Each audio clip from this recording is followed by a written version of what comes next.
4 मई को जब परिणाम आएगा, टीएमसी के गुंडे कहीं न कहीं आपकी सड़कों पर पंचर बनाते हुए दिखाई देंगे। डबल इंजन सरकार में जय श्री राम बोलने पर प्रतिबंध नहीं होता, लेकिन सड़कों पर इफ्तारी की दावत बंद जरूर हो जाती है। ममता दीदी सड़कों पर नमाज पढ़वाती और इफ्तारी की दावत कराती है।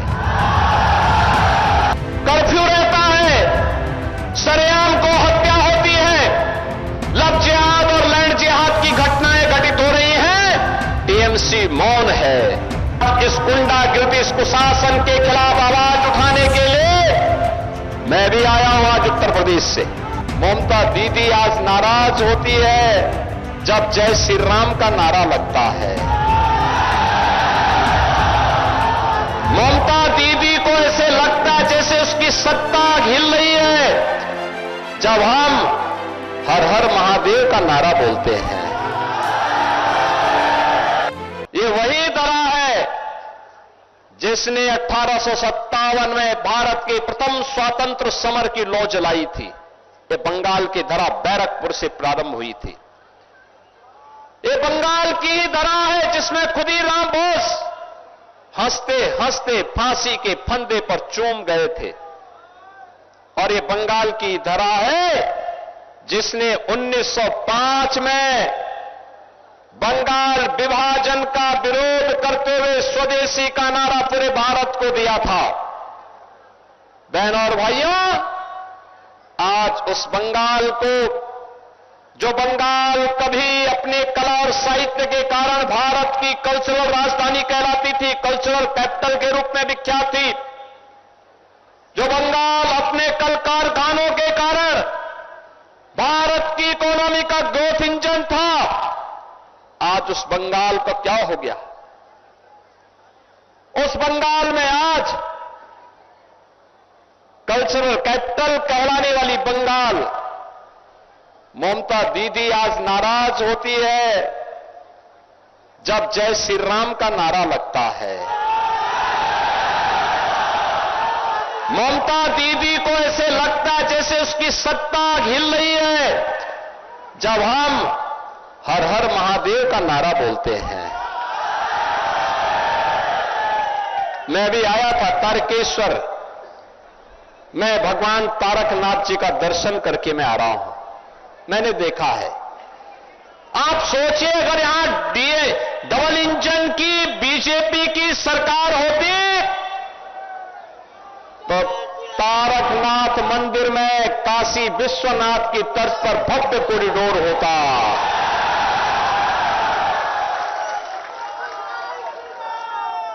श्रद्धालुओं को भी सुविधा होती और एक एक व्यापारी को भी व्यवस्थित रूप से अपना व्यवसाय करने का अवसर प्राप्त होता। बहनों और भाइयों, लेकिन यहां तो पहले कांग्रेस ने, फिर कम्युनिस्टों ने और पिछले 15 वर्षों में टीएमसी के द्वारा बंगाल को कंगाल बनाया गया है।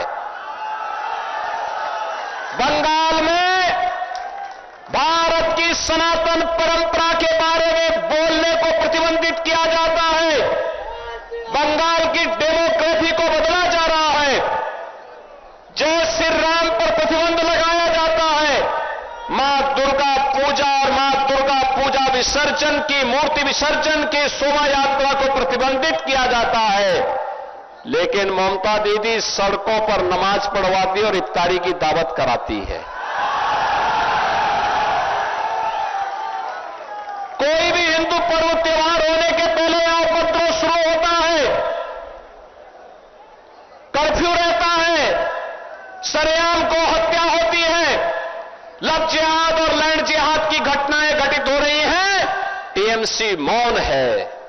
और इस मौन के खिलाफ आज बंगाल मुखर हुआ है।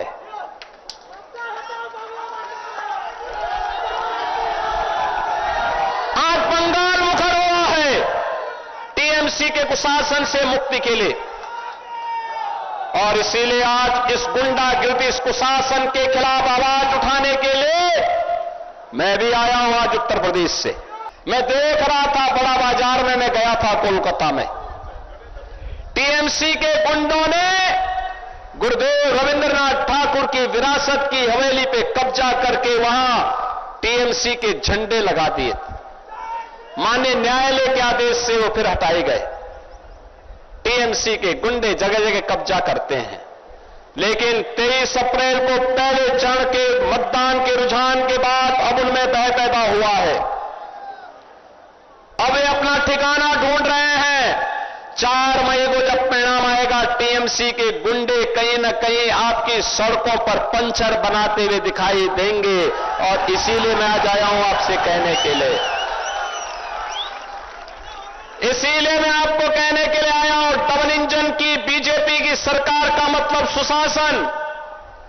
आपको शासन की योजना का मिलने वाली लाभ की गारंटी, आपका विकास, बेटी की सुरक्षा और व्यापारी की सुरक्षा भी, बंगाल के नौजवानों के लिए रोजगार की गारंटी, माताओं और बहनों के लिए स्वावलंबन की गारंटी, हमारे विरासत से जुड़े हुए मां काली के स्थान हो, बाबा तारकनाथ का स्थान हो, इनमें भव्य कॉरिडोर के विकास का मार्ग प्रशस्त करने की दिशा में बढ़ाए जाने वाले कदम है।